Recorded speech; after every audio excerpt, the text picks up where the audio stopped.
Welcome to the Reimagine podcast. Each week, give yourself 30 minutes and meet the people working hard to create the future of insurance today. Hi, this is Paul Tyler, and welcome to another episode of the Reimagine podcast. And today we're going to talk a little more about senior health.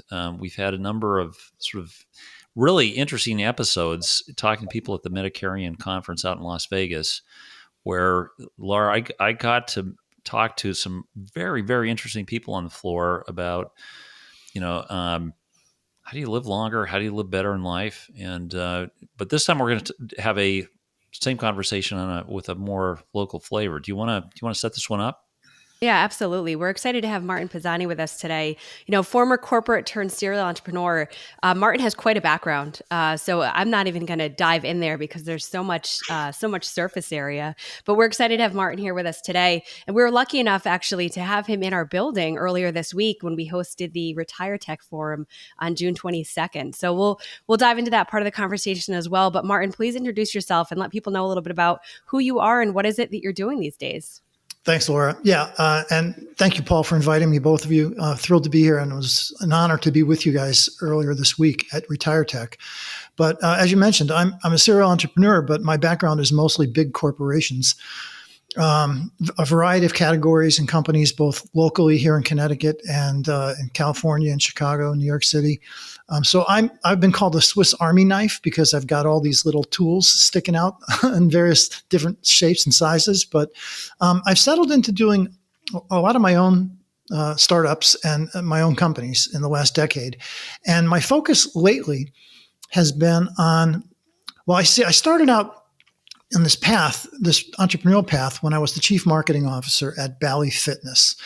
And I did a big strategic analysis of what was going on in the category. And this is 20 years ago. And you could see the population bubble advancing. You could see the obesity epidemic starting.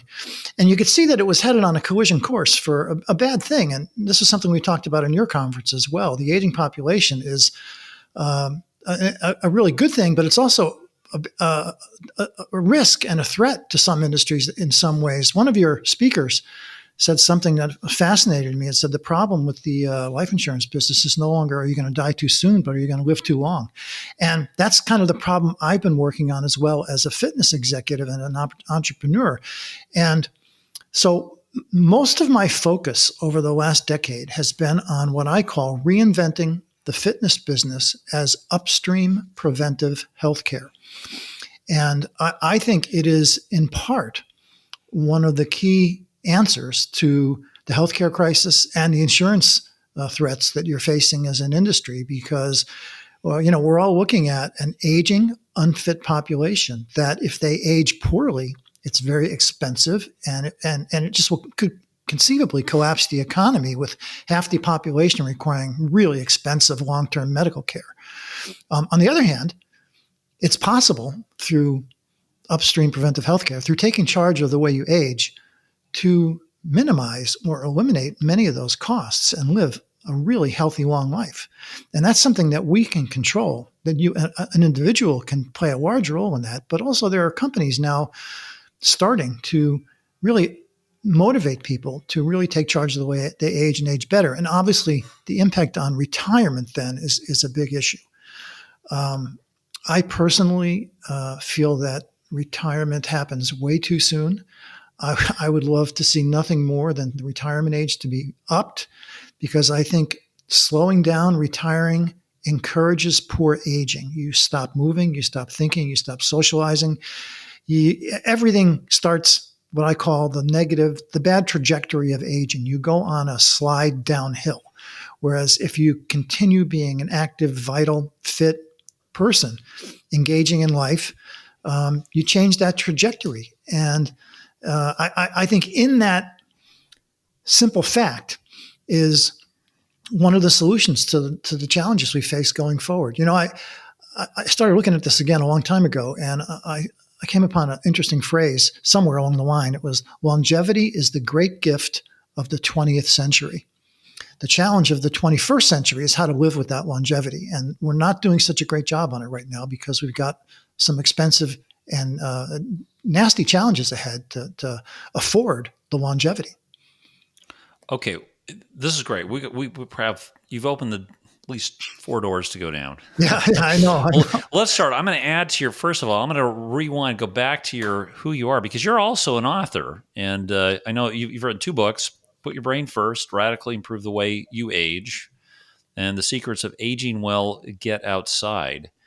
And one of them, I didn't read, but I kind of worked through I did my my college reading, which is, read the opening, read the middle, read the Get or it. these are good, and they're very quick reads. I like the approach you're taking. I've got a few questions that'll go right down here. One, okay, in your book you say, okay, I'm 60 plus, but I feel like 40. So on the aging well track you opened up, what are the secrets there to feeling like that? Because I think a lot of I know friends who are in that age. They're 50, they're 60. They've aged well, and I know some who, like when I go to my college reunion or graduate school, I look at some people and say, "Oh my God, they look 10 years, 15 years older than I do." At least Laura, that's what I tell myself. Probably kidding, but Martin, yeah. So what's the positive path here? How do people get to that point? Well, Paul, both of those books actually are reflections of the mission I'm on, which is, to reinvent fitness as upstream preventive healthcare, because they all fit into that category. So the answer to the question is really, it's simple, but behaviorally complicated. The answer to how you age better is just keep exercising, keep moving, stay active. Exercise has profound effects on the way you age. And the type of exercise you do can make it even better. And I've created 2 companies based on this concept of exercise for people above age 50. And that's what I'm committing a lot of resources and time to going forward in the future, is to promoting and explaining those techniques, both why and how to age better through exercise. And in the book, Secrets of Aging Well, Get Outside, takes one tack. That is, I believe hiking is the fountain of youth. I've had some experiences over the last 5 decades hiking that kind of validate that. And then I've checked very carefully into the science of that. And I can make a really good case for that being the case, because it exercises both brain and body at the same time. We call that dual tasking. And dual tasking exercise is possibly the best thing you can do, which basically challenges your brain to make movement and other decisions while your heart rate is elevated. And that's what hiking is. Basically, because you're going uphill, your heart rate gets accelerated. And as you're moving, it gets accelerated. You're carrying a pack, it's accelerated if you're doing it, that way. But then keep in mind that every step you take outdoors, outside hiking, your brain is forced to make a decision about where to put your foot. It's not like walking on the ground or on a treadmill. You're actually doing some complex calculations that are working your brain. And that's why a lot of people report when they go hiking, they feel refreshed. And that's because your brain is really alive, not only the sensations of being outdoors, but having to make constant decisions about where to put your foot so you don't fall down is a cognitive dual tasking challenge that really stimulates both your physical and your cognitive health. And that was the simple reason for the book. And then the book just basically goes into a little more of the science, some of my 50 years of experience at this, and some of the techniques of how to do it and why. Martin, for me, I live near an area where people hike, and there's hiking groups that come out in droves on the weekends. But something interesting that I saw when COVID first hit and everyone was put to their homes is the amount of people going out on those hiking trails exceeded any expectation I could have ever had, especially during the week. So for us, it was, quiet street. It's almost like nobody knows about this, to all of a sudden we have 10, 15, 20 cars. And it was fascinating to me. And I'm thinking about it. And I'd be curious on your thoughts here and the science that you've looked into. Do you think that the changes that we as, humanity have experienced over the last 2 years, do you think it's pushed people outside more? And absolutely did. I mean, let's keep in mind that offices were closed and gyms were closed. So people looking to get some exercise didn't have many choices other than to get outside. Strangely enough, that's exactly when the book hit, is April of 2020. And the book did really well because people were looking for alternatives for their current exercise routine. And really, hiking is accessible. I say somewhere in the book, just get on a search engine and put in hikes near me. No matter where you are in the world, you have accessible hikes and they're free. And that's what people did once COVID started. And, you couldn't ask for a better offset because not only did they get outside, when you're stuck working at home without your colleagues, there's an inherent need to get outside. Listen, we are still the same people we were 5,000 years ago physiologically, and we mostly lived outside. It's stunning to me that statistics show that human beings now spend 93% of their time indoors, and upping the amount of outdoors to 10 or 15% can have a profound effect, not on your health, but your spirit, your mood, your creativity. It's just such a great thing because not only is it exercise, but sunshine is really good for you. And green is really good for you too. There's a thing called forest bathing, which is a proven stress reduction technique. When you reduce stress, your brain loves it, your body loves it, your heart rate goes down. It's a really good thing.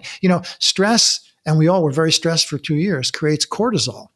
Cortisol, when it courses through your body and winds up in your brain, actually kills brain cells in large doses.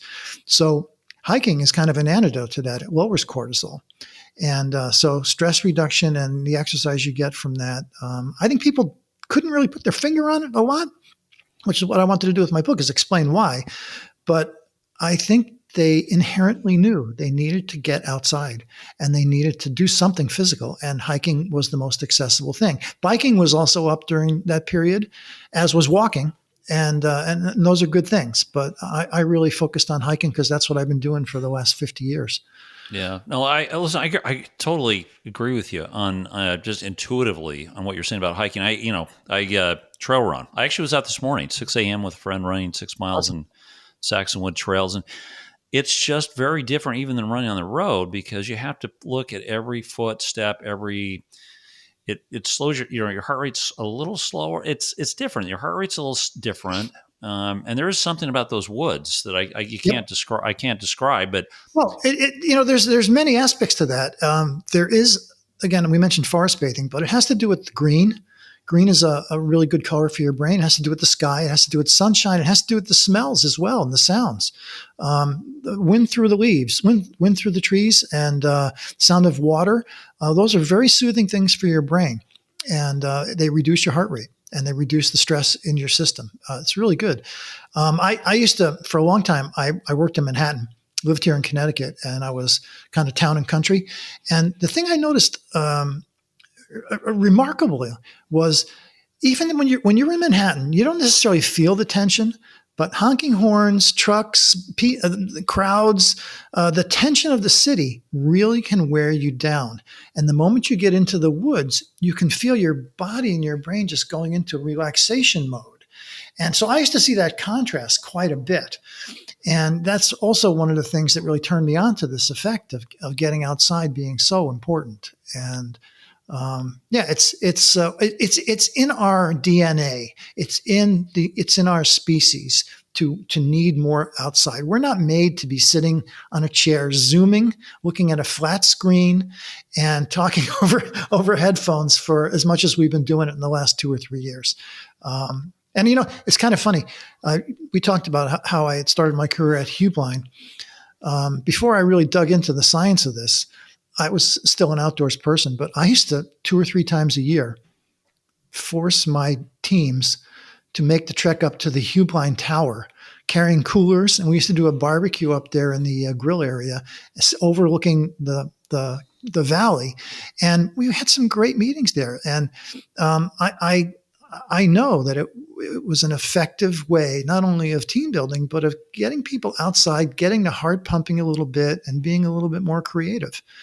And it worked really well. I always look for ways to do that, to do some kind of a outdoor activity or disruptive to sitting in the office and Zooming. I love that. And we had an experience about oh gosh, about 2.5 years ago. My husband and I, we love to hike. Mount Washington is one of our favorites. So we've done it several times with groups of friends, and we're always bringing friends and family with us, different levels, getting people up to the top, feeling that sense of accomplishment. And it's not, it's not as surprising to me anymore, but I love to watch people's faces when they get to a certain point on the mountain, whether it's Washington or others, when they realize how loud the silence is. Oh yeah, great point. And they're there, and it's like they didn't realize how much was going on until nothing is going on. And it's like that look on their face to say, wow. And like that's what nature is. It's amazing. I think it becomes addictive also. Yeah. Yeah, it's funny. I was at Mount Washington last week, and it's one of my go-to places for years and years. It does have that effect, and it's so accessible. It really does feel like you're on another planet when you're above tree line. And so, yeah, I recommend it highly. And the sensation of all of the distractions we get in our modern technological world all of a sudden disappearing. I'm also a big advocate of, there's a book called The Shallows by Nicholas Carr, and it talks about what technology is doing to our brains. And it's not doing good things necessarily. In both of my books, I talk about brain health and the fact that one of the things you can do is unplugging from all the distractions of digital technology, which we've all become so addicted to, and it's almost necessary part of life. But you can overdo it. And the positive side of a physiological thing called neurogenesis is that when you do neurogenesis correctly, you can strengthen your brain. And neurogenesis is basically building new brain cells. Your body builds new brain cells through exercise. And if you give those new brain cells something to do, like learning, thinking, physical, complex movements, you actually strengthen your brain through building new brain cells. I bet you didn't know you can actually build new brain cells. That thing we heard when we were all kids that you can't build new brain cells is not true. Neurogenesis builds new brain cells. But the downside is if you train your brain on digital tools, like constantly texting and emailing and looking at a flat screen, neurogenesis happens in a negative way where you're inhibiting your ability to think clearly. There's sort of a fog that comes over you. And so I've lately become very, very conscious of the balance between technology and outdoors. And I'm looking for all opportunities to use less technology. I shut my phone off more. When I'm out in the wilderness, like when I was on Mount Washington, I completely shut it off. I mean, you can actually get 4 bars of cell signal up on Mount Washington, and you can be texting and doing work as you're hiking Mount Washington. Not a good thing. That's not why you're doing that. You're doing that to shut off. And it calms your brain. It makes you more creative. And I think there's a lot of benefits to it. So, yeah. That's well, yeah, and these phones, I mean, from the hardware down to the software, are just designed to be addictive. Totally. The UX is now. It can be positive. It can be negative. So I have kids. I've seen the negatives. I've also seen some of the positives. As well, like Strava. I'm a big user of Strava. A lot of friends. Even when I'm not with people, it's pretty cool to be able to go back as a community and kind of you end up encouraging everybody to go out there and be active on Strava. It's interesting. I think there's a positive aspect there. From a business standpoint, where does this all head? Now, you and I had a great discussion when we first met at this book club that Laura and I met at, and I'm an outlier. I'm a very social exerciser, right? I don't cycle to be better at cycling. I work out to cycle so that I can go out with all my friends on the weekends. We can last 60 miles to get coffee at some place. On the other side, I'm very into the techie stuff. So for me, Swift was great, and I saw positive benefits from a group of friends collectively during the middle of the winter this last year, all getting on their bikes in their basements when it was too cold, too wet, to whatever to go out, and we're all biking virtually together. Now, where do you see this head? Where does the business head? You talked about Bally's. I mean, Bally's got, and these other fitness companies had one model. I know you've got some interesting, perspectives on like Lifetime Fitness, very different business model. We got the virtual stuff. Where does this business head for seniors? Seniors being, and it's like, no, these dates are approaching quick, right? For all of us, but say 50 and up. Where does the business head? Where's the tech head? Where's the social engineering head here? Well, I think in a general sense, we have already seen that the future is a hybrid model between brick and mortar and digital. I mean, there's no escaping that. And I too agree. I'm not anti-tech. I'm in marketing. My background is marketing. So I literally try out all those tools in every social media, and I'm on them. I think it's a matter of balance. And also, as you suggest, the customer experience can be improved for people above 50. Just the simple things like the size of text. I personally don't really enjoy engaging with a company on my cell phone much anymore. It better be pretty simple. I'm not going to fill out a complex form or scroll through complex websites on my phone anymore. I prefer a browser experience for all that. But I do want to be able to reach out through the mobile. I think it's important. I don't think we can separate it now. Smartphones are here to stay. Again, it's a matter of balance.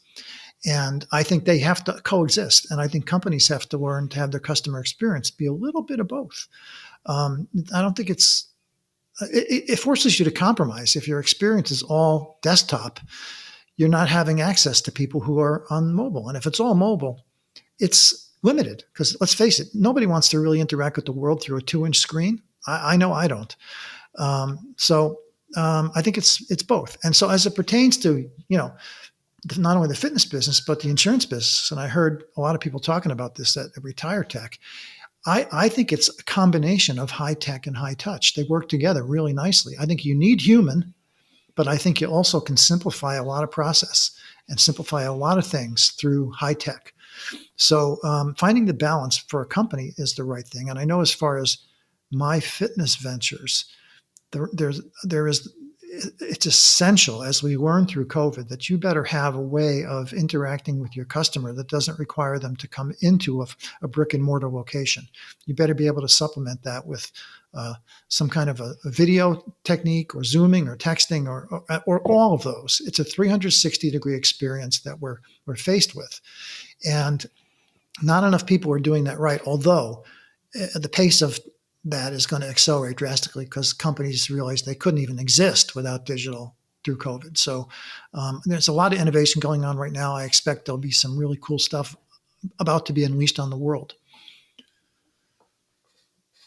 I heard a lot of your speakers talking about that as well, and I think buying insurance is really complicated. And I know that during COVID, someone said that it migrated towards the web. But you still need an agent. You still need an expert to talk to. You still need that human expertise, and the comfort of a person to talk to. And I think experts play a role in every human endeavor. You need a coach or a counselor to really make you perform at your top level. Fitness apps, they're nice for the short term. They do serve a purpose, but long term, you need some kind of a human touch in the equation, whether it's a person in a club or a person through digital technology. It needs to be human, I believe. Cross generations. I know we talked about, and even during the Retire Tech Forum, it's, there's all generations engaging with technology in a more, enhanced digital way, especially over the last 2 years. Do you see these trends the same across, your millennial, your Gen Z, baby boomer, et cetera? Or do you see differences there? Well, obviously there's going to be differences, but I think the younger you are, the more open you are to complex technology. I think I'm not suggesting that as you get older, you're automatically going to reject it. You're more demanding about the customer experience. You're just not going to put up with nonsense online or a bad customer experience. But youth, I think as much as they love technology, I ultimately think they're going to see the benefit of the high touch part of the equation as well, because they're humans. There's limitations to what you can do through AI and through a digital experience without actually talking to another human. And people are going to look for experts to talk to. I just don't see that human behavior changing as much as the technology. And so I think we have to learn to live in both worlds and have them be synergistic. That's to me the key issue. And it's facing, a lot of industries are faced with that right now too. Well, if you were looking at companies out there right now, physical ones, physical oriented companies that went virtual, or virtual that are starting to get more physical or expand. Who are the ones who you think are like on the most constructive path? I was in New York this weekend. I saw a Soul Cycle place, plastered with the signs, and they had some great slogans. And it was like, I can't remember. I wish I'd taken a picture, but they're selling the energy, the experience. So that, they got this real strong community stuff. They tried to go virtual. I don't know how successful it was. Peloton, we've all read about Peloton. I love Peloton. Laura, you're on it. Is there anybody out? Is there anyone out there where you say, Lifetime seems to be rebounding after the pandemic? Who's closest to sort of the model for the 50 plus crowd? No one. That's where I hope to put. That's where I'm playing. I mean, my two startups are in that space. One of the things that is disappointing, but also good for entrepreneurs like me, is that the fitness business, for all the lip service it's given recently about 50 plus, has not changed anything about their business to really appeal to that. And the fact is, and I identified this 20 years ago, it's even more profound now. People above 50 don't necessarily want to work out in the same place that 25-year-olds are working out for a lot of reasons. And then as you get a little older, you become a little more discriminating about that. The customer experience in the fitness business, which is very youth-oriented and youth-managed, does not serve 90% of the people above age 50. It's not a coincidence that membership in the organized fitness business starts to drop at age 50 and starts to get precipitous at 60. These are the times when people need it the most. And what was formerly thought of as a niche market, 50 plus, it's not a niche market. It's the mass market. Half the adult population is above 50, and that's growing. And it's not a niche. Not only is it not a niche from a numbers standpoint, but that's where 2/3 of the capital and the savings and the income is. And so it's an upscale market in need of solutions for better aging. That's, again, my issue. Again, that's what I'm trying to solve, is to give people above age 50 ways to live happier, healthier, longer lives. And that does not necessarily mean joining your local health club that anyone can join. For some people, that's fine. In fact, I'm a member of a traditional health club. I love it.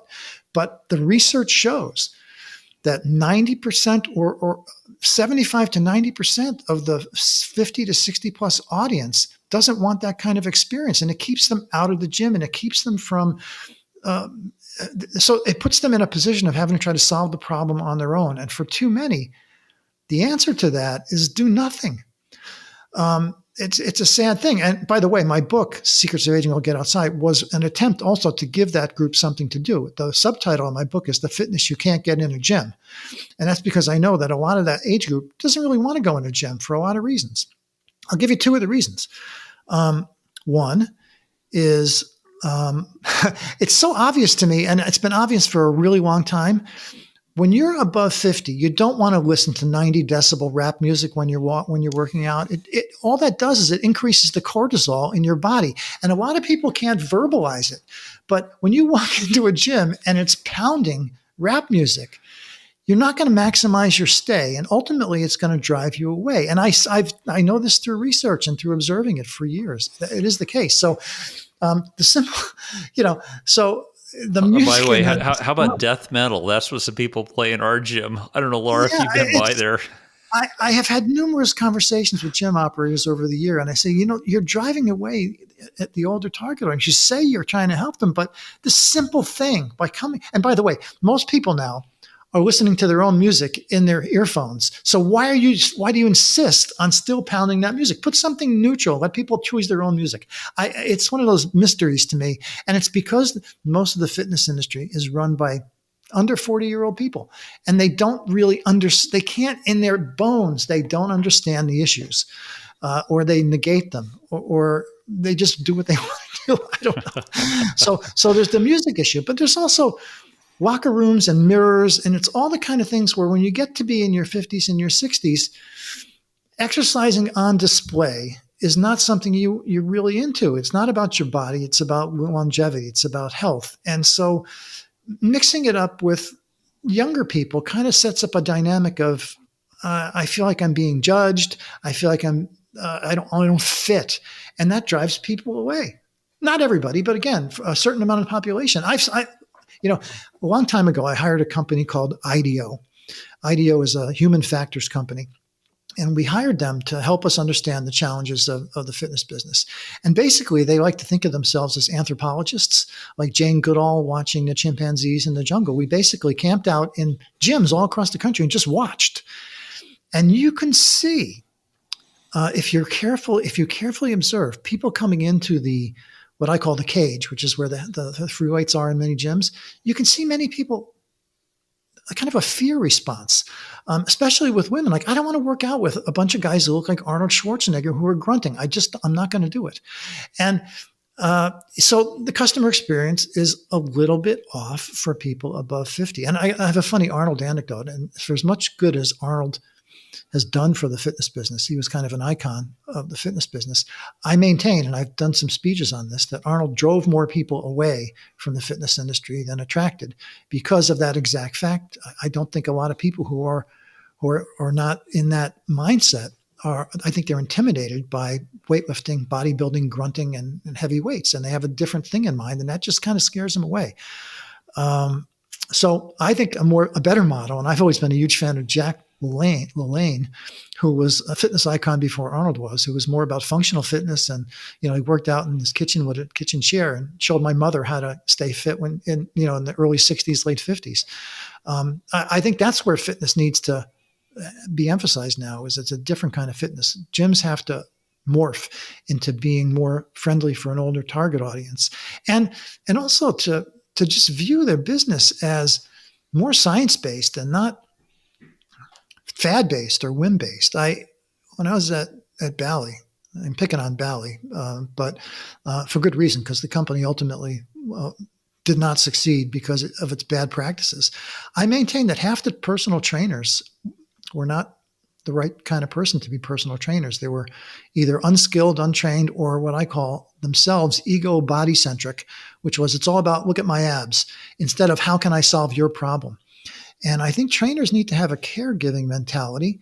And I think fitness needs to be more science-based. And I think it needs to operate differently because, frankly, the reason the medical community and the insurance business doesn't have more respect for fitness is because it was run by a bunch of scam artists for a long time. And I think that has to change. And that's part of what I'm trying to do with Reinventing Fitness's upstream preventive healthcare, is to give it more of a prestige isn't the word, more respect.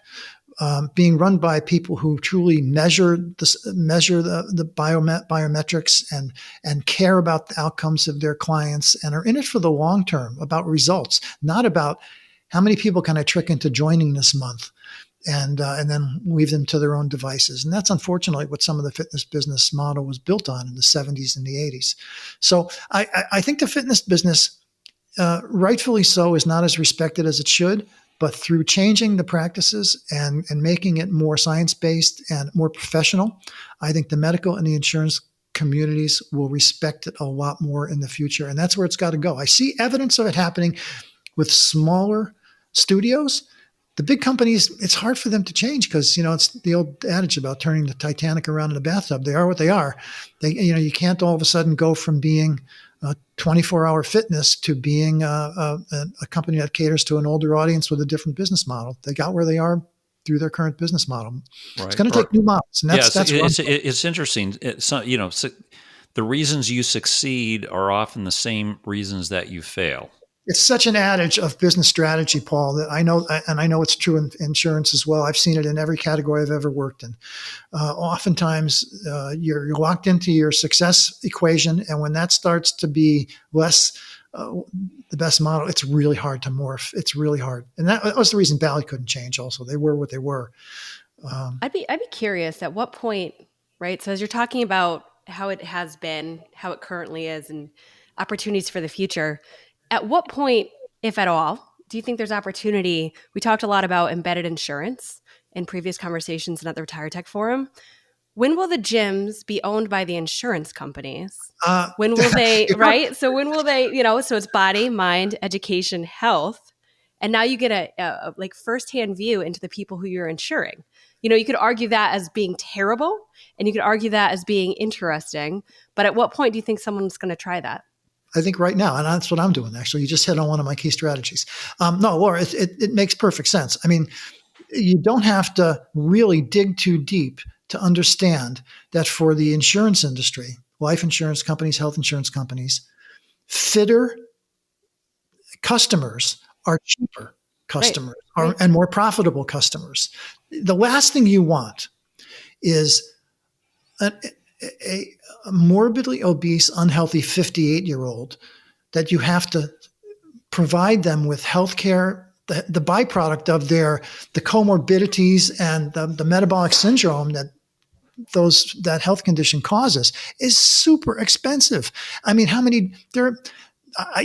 this really snapped into place for me a while back. I was getting on a flight at Bradley. I was the Southwest flight, and Southwest employees wheeled 13 people to the entrance gate on wheelchairs. And I looked at them and I said, these people are not 80 or 90. These are 50 and 60-year-old people who can't walk from the gate to the thing, to the plane, because they were either unfit or unhealthy or morbidly obese. And no, that's just not, the implications and the cost to society is just unbelievable to that. And so, yeah, I'm convinced that the partnership between fitness and insurance is got to happen. It's got to happen. And let's face it, the insurance industry has very deep pockets to make this happen and to incentivize people to do it. And so I think it's a meeting of the minds. It's something I've had in my head for quite a while. No, I listen. So we should have a can't wait to see what you come out with. And silver sneakers, successful for a long time. What's the next version of the silver sneakers? It won't look like silver sneakers. It's going to be something different. Well, I was fascinated. Silver sneakers was one of the first data points for me looking at this a long time ago. Silver sneakers is good, but it makes a few key mistakes. It's not measuring results as much as it is visits to the fitness club. And I've learned through experience that measuring how often you go is not at all good enough to measure whether you're getting results or not, because most people aren't working out properly. So they just show up, and showing up is not good enough. You really need to work out properly in order to get the physiological and cognitive benefits. So I give silver sneakers great credit, but that's not the solution. It's not the solution. And we'll show silver sneakers has been around 25 years or so. Let's face it, they have not made a population level impact on the healthcare crisis or the obesity crisis. Nobody has. And again, I think that's why the industry needs to morph itself into upstream preventive healthcare. And by upstream, I mean, prevention is a really interesting industry. There's three levels of it. There's tertiary, there's secondary, and there's primary. Tertiary prevention is basically rehab, trying to keep somebody alive. Secondary is basically where the emphasis is, which is what big pharma and big med do, which is basically, I call it a pill for everything, get people hooked on the pills. And not only are they super profitable, but you keep them alive longer. But to me, it's primary prevention is where we need to focus our time. And that's basically fitness and nutrition. And that's where you can, instead of trying to lower somebody's blood pressure through medication, you can prevent the high blood pressure from ever happening.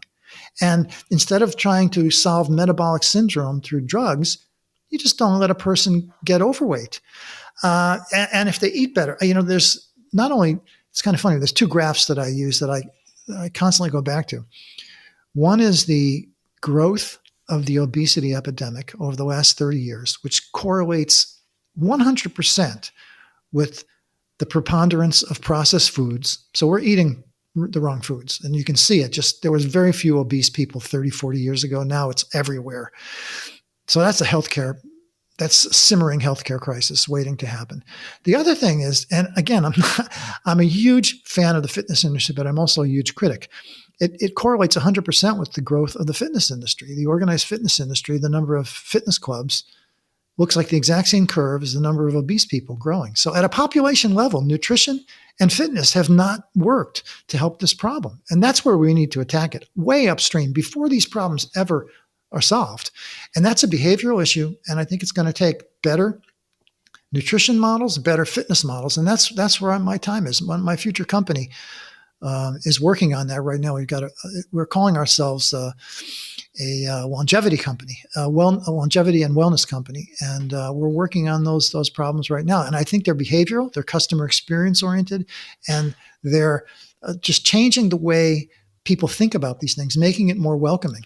Instead of intimidating or judgmental. Okay, we're going to have more conversations. Thanks for coming to our event. It was awesome to have you there and add another really rich perspective to our discussion. I mean, next time I think we really do have, Laura, something around health, longevity science. What does this mean? Especially it's interesting, Mark. We've got all this technology to make people live longer. Wonderful. Then we've got what are the long-term effects of COVID? Is that whole nother show, right? How do you change your lifestyle so that you don't have lingering effects of this? So, Alara.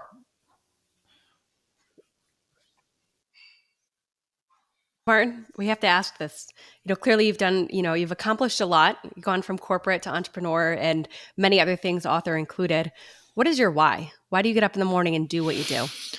I guess there's a couple of reasons. One, I really believe in the mission I'm on. I do have a mission, and that is to reinvent an industry to help more people and to let people live happier, healthier, longer lives. But also, I am that person. I've been doing that myself for a long time, and I think I don't want to say I can be an icon, but I'm an example of this. I'm sort of a poster child of it. I'm 66. I feel like I'm just hitting my prime, both physically and cognitively from a corporate standpoint. I have no plans to retire, and I want to keep going.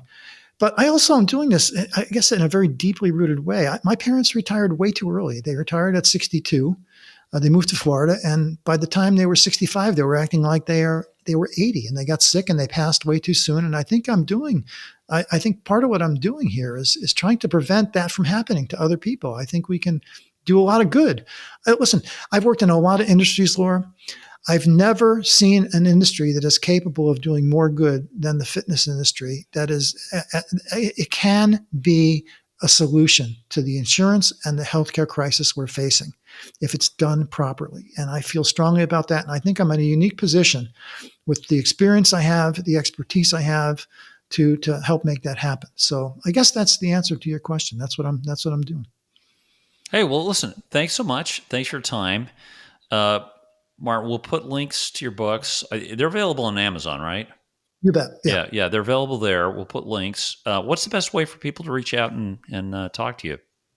Well, I think you're going to put my email address in there, but I also am on all social media. I'm fine doing that. And I also welcome contact from LinkedIn and on my website, which is mylastname.com, PAZZANI.com. I have a contact me form, and I welcome all kinds of requests to consult or to speak or to just consult and talk and give advice. No problem. Reach out. Excellent. All right. Well, thanks so much. And we want to thank our listeners, and join us again next week for another very interesting episode of the Reimagine podcast. Thanks. Thanks for listening. If you enjoyed the show, please rate and recommend us on iTunes, Stitcher, Overcast, or wherever you get your podcasts. You can also get more great information about this company and other great startups at imagine.nfg.com.